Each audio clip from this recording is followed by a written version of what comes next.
کہ ان کو سمجھ نہیں آتا تھا پائلٹس کو کہ ہم کیا کریں، سوائے بھاگنے کے ان کے پاس کوئی چارہ نہیں۔ دوسری چیز سر اس میں ایک اور ایڈ کرنا چاہوں گا اسلام، کہ ابھی بھی مطلب اس میں بتایا جاتا ہے کہ جنگی جہاز تو جیسے سر نے ابھی بتایا کہ کم تھے ہمارے پاس، اس وقت ہم بہت کمزور تھے اس میں، اور سٹارٹ میں جب انہوں نے فضائی حملے کیے تو ہم نے اپنی بمباری کا فیصلہ کیا، وہ جو دوسرے جہاز جنگی اس میں لڑاکا طیارے نہیں ہوتے سامان لے جانے کے لیے استعمال C-31 اس کو استعمال کیا، بمباری کے لیے استعمال کرنا تھا۔ اور سب سے اچھی بات انہوں نے یہ کی، جب ہمارے آفیسرز نے، ہمارے پائلٹس نے کہا کہ سر ہم تیار ہیں اس کے لیے، جو کمانڈ کر رہے تھے اس وقت جنگ کو، انہوں نے اجازت دینے سے انکار کر دیا۔ انہوں نے کہا کہ جب تک اس میں خود بیٹھ کر بمباری نہ کر لوں اور دیکھوں کہ اس کا کیا رزلٹ نکلتا ہے اس طیارے کا، اس سے بمباری ہماری کامیاب ہو سکتی ہے یا نہیں ہو سکتی، اور ہم اس سے کیا نقصان پہنچا سکتے ہیں دشمن کو، اس وقت تک میں اس کی باقاعدہ اجازت آپ لوگوں کو نہیں دے سکتا۔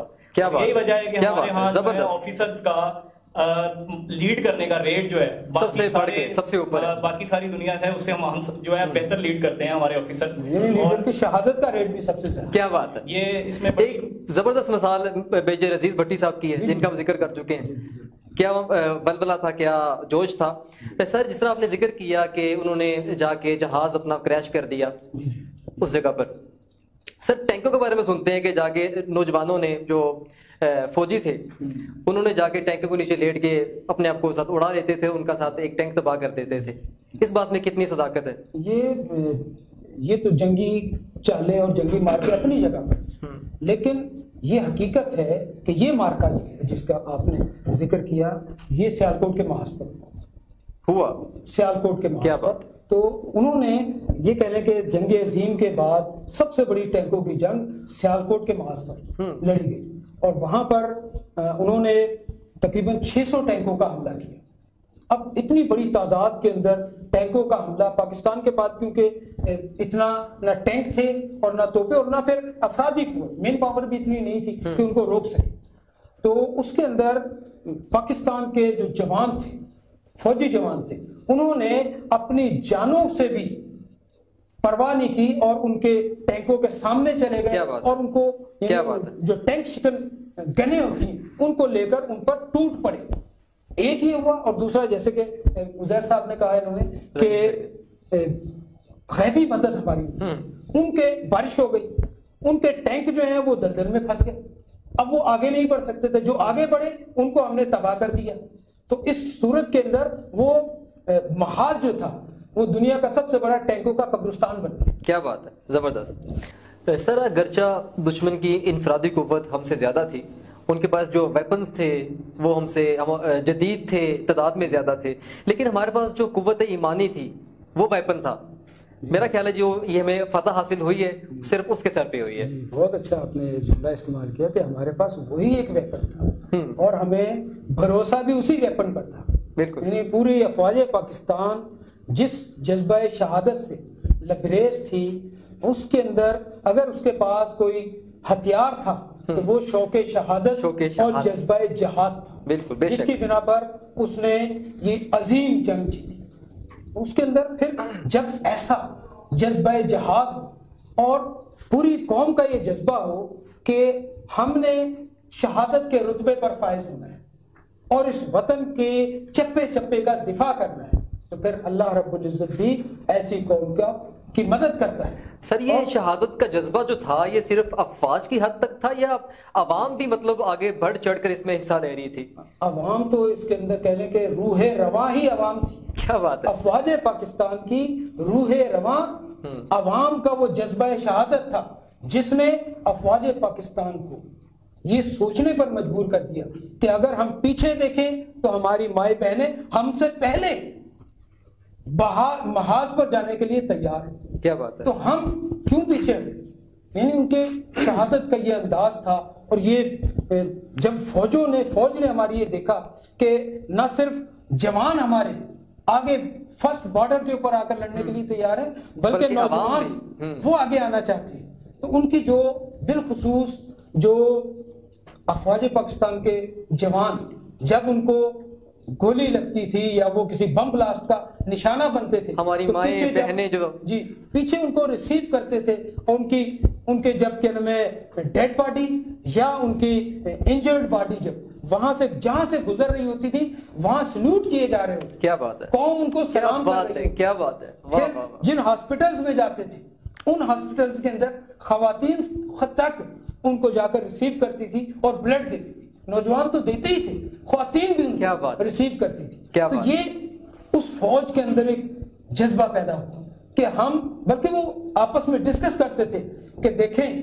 آپ پیچھے نہ ہٹنا, محاذ سے پیچھے نہ ہٹنا, اپنی پیٹھ پر گولی نہ کھانا, تمہیں ریسیو کرنے والی تمہاری بہن. کیا بات ہے, کیا بات ہے. تمہیں اگر ایسا نہ ہو کہ وہ کہیں کہ ہماری فوجی پیچھے پیٹھ پر گولی کھا کر آ رہے ہیں, تو پیچھے نہیں ہٹنا. تو جوانوں کا جذبہ شہادت اتنا بلند ہو گیا تھا. پھر روحانی طور پر ان کو ایسے ایسے معجزے اس جنگ کے اندر ہوئے کہ واقعی تاریخ میں سنہری حروف سے لکھے جانے کے قابل ہیں. اس میں بہت سارے ہمارے رائٹرز, بالخصوص ممتاز مفتی نے کچھ کتابیں بھی لکھی, اور وہ الگ نگری میں ایک واقعہ لکھتے ہیں کہ مدینہ منورہ کے اندر کئی اصحاب نے یہ خواب دیکھا کہ حضور اکرم صلی اللہ علیہ وآلہ وسلم جنگی لباس پہن کر کسی محاذ پر جانے کے لیے تیار ہیں اور بدری صحابہ ان کے ساتھ. اللہ اکبر. اور ان سے کہہ رہے ہیں کہ پاکستان پر حملہ ہو گیا ہے, ہم نے ان کی مدد کرنی ہے اور ان کا دفاع کرنا ہے. تو یہ خواب پھر مختلف کیا نام ہے رسائل میں بھی آیا. سر کہا جاتا ہے کہ پاکستان اللہ تبارک و تعالیٰ کے رازوں میں سے ایک راز ہے, تو اس بات کو آپ کس نظر سے دیکھتے ہیں؟ بے شک اس میں کوئی شک نہیں کہ پاکستان اللہ تعالیٰ کے راز, بلکہ میں کہتا ہوں اس سے بڑھ کر یہ کہنا چاہیے نشانیوں میں سے ایک نشانی ہے. راز تو ہے ہی, راز یہ ہے کہ اس کی قیام کا ایک راز ہے, اور وہ راز ہے لا الہ الا اللہ محمد رسول اللہ, کہ اس کو فنا نہیں کیا جا سکتا, ختم نہیں کیا جا سکتا. اس کی بنیاد کلمے پر ہے جو پاکستان کی دوسری اسلامی ریاست ہے. تو اس کے اندر تو کوئی شک نہیں کہ اس کا نام و نشان قیامت تک قائم رہے گا, ہم رہے یا نہ رہے. انشاءاللہ. سر بری محاذ پہ ہم بات کر چکے ہیں کہ افواج نے کس طرح سے ڈیفینڈ کیا, کس طرح سے مقابلہ کیا, اور فضائی محاذ پہ کس طرح سے ڈیفینڈ کیا, مقابلہ کیا. سر بحری لحاظ سے کہا جاتا ہے کہ ہماری جو فوج ہے, ہمارا دستہ جو ہے بہت کمزور ہے, ہماری بحری جو فوج ہے وہ بہت کمزور ہے. تو وہاں پر کس طرح سے یا کس اسٹریٹجی سے انہوں نے روکے رکھا دشمن کو اور اس کو ناکو چنے چپوا دیے, کیا وجہ تھی اس کے پیچھے؟ یہ کہہ لیں آپ کہ دشمن نے جب بری محاذ پر اپنی شکست ہوتی دیکھی تو اس نے پہلا محاذ کھولا فضائی. اس نے فضائی محاذ, اس کو بہت زوم تھا کہ فضا کے اندر ہماری حکمرانی ہوگی, کم از کم فضا کے اندر, کیونکہ پاکستان کے طیارے بظاہر ناکارہ تھے, وہ انہوں نے خود انجینئرنگ کر کے اسے اپڈیٹ کیا ہوا تھا. تو انہیں یہ زوم تھا کہ ہم فضائی طور پر پاکستان پر برتری حاصل کریں گے. لیکن جب انہیں فضائی حملوں میں منہ کی کھانی پڑی اور بہت زیادہ فضائی نقصان ہو گیا, اب تک ان کے تیار ایئر بیسز تباہ ہو گئے, تو انہوں نے پھر تیسرا محاذ کھولا, اور وہ تھا بحری محاذ. پاکستان کی بحری افواج اس وقت بہت کمزور, بلکہ یہ کہنے کے نہایت کمزور تھی, کیونکہ پاکستان کے پاس چند چھوٹے چھوٹے جنگی بیڑے تھے, اور اس کے علاوہ ایک اس کے پاس سب میرین تھی جس کا نام غازی تھا. تو اس چھوٹے سے ایک دفاعی محاذ سے وہ دشمن کا مقابلہ کرنے کے لیے تیار تھی. دشمن اس وقت بہت سارے جنگی جہاز, بحری بیڑے رکھتا تھا, اور سب میرین بھی اس کے پاس زیادہ تھی. پاکستان اس حوالے سے بہت زیادہ محتاط تھا, کیونکہ یہ آگے بڑھ کر حملہ نہیں کر سکتے تھے. اس صورتحال کے پھر پاکستان کے پاس جو بندرگاہ تھی وہ بھی صرف ایک تھی, کراچی کی بندرگاہ, اور غالباً صاحب اس وقت کیپٹل بھی کراچی تھا. کیپٹل بھی کراچی تھا, اور اس کے بعد پھر ایوب خان نے اس کو چینج کیا اسلام آباد, اور اسی جنگی نقطۂ نگاہ سے اس کو وہاں چینج کیا گیا, کیونکہ کراچی جو ہے وہ بالکل سمندر کے ساتھ تھا, اور انڈیا کے لحاظ سے دفاعی لحاظ سے کمزور تھا. اور وہ اس نے حملہ بھی اسی نقطۂ نگاہ سے کیا تھا کہ کراچی کیپٹل اگر ہم غالب آ جائیں گے تو پھر یہ قبضہ ہو جائے گا. لیکن پاکستان کی سب میرین غازی, جو پاکستان کے پاس واحد اثاثہ تھی اپنے دفاع کا, جس نے سمندر کے نیچے جا کر حملے کو روکنا تھا یا کچھ کرنا تھا, اس نے بھی, یعنی ہمارے جو امیر البحر تھے انہوں نے اس کو آرڈر دیا کہ ٹھیک ہے تم جا کر نیچے سے جو ہے نا وار کریں, کیونکہ ان کے جہاز بڑھنے لگے تھے. آگے کی طرف. تو سب میرین نے پہلا غوطہ جو لگایا اس نے جا کر سیدھا دوارکا کے اوپر جو کیا نام ہے بمبئی کے ساتھ ہے اس اور ان کا وہ بیس تھا اس کے اوپر حملہ کیا اور اتنا کامیاب حملہ کیا کہ دوارکا جو ہے وہ نیست و نابود ہو گیا. اتنا بڑا اس نے بمبارڈمنٹ کی اور بھارت جو ہے وہ کہہ لے کہ اس کے ہوش اڑ گئے کہ پاکستان ایسا حملہ بھی کر سکتا ہے. دوسرا حملہ اسی سب میرین نے جا کر سومناتھ پہ کیا. سومناتھ کا شہر بھی ان کا بہت زیادہ ایڈوانس تھا اور انہیں اس کی توقع بھی نہیں تھی کہ ان کی سب میرین بھی ہوگی اور وہ بھی حملے کر سکے. وہ تو سمجھ رہے تھے کہ دفاعی پوزیشن میں ہوں گے, لیکن سومناتھ کے اوپر جب حملہ کیا تو وہ حیران اور ششدر رہ گئے اور انہیں دفاعی پوزیشن میں آنا پڑ گیا. یہ سومناتھ کا جو حملہ تھا یہ اصل میں یہ کہہ لیں کہ محمود غزنوی کے بعد جس نے 17 حملے کیے تھے سومناتھ کے مندر کے اوپر, یہ 18واں حملہ تھا. کیا بات, اور تاریخ میں رقم ہو گئی. کیا بات ہے, زبردست. سر اس جنگ میں آپ جذبہ شہادت اور شوق شہادت کس مقام پر دیکھتے ہیں اور شہداء کو کس الفاظ میں آپ خراج تحسین پیش کرنا چاہتے ہیں؟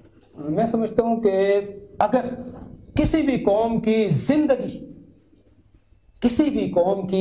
زندگی اس کی موت میں پوشیدہ ہو, جو قومیں موت سے ڈرتی ہیں وہ کبھی زندہ نہیں رہتی, صفائے ہستی سے مٹا دی جاتی.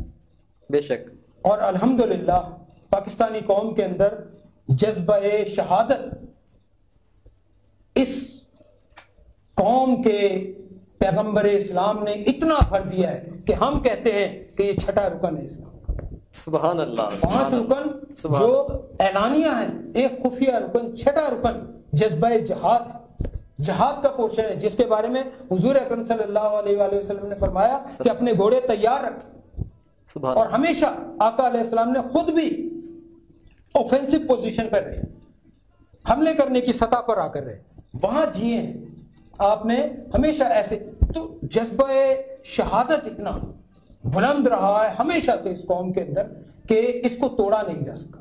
وہ آج بھی پوری دنیا کی سامراجی طاقتیں اس جذبے کو ختم کرنے کے لیے کہیں قرآنی آیات کو ختم کیا جا رہا ہے, کہیں اس نوجوان نسل کو اوریانی اور فحاشی کی دلدل میں دھکیلا جا رہا ہے, کہیں اس قوم کے نوجوانوں کو مختلف ممالک کے سنہرے خواب دکھا کر اس اپنے مقصد حیات سے دور دھکیلا جا رہا ہے.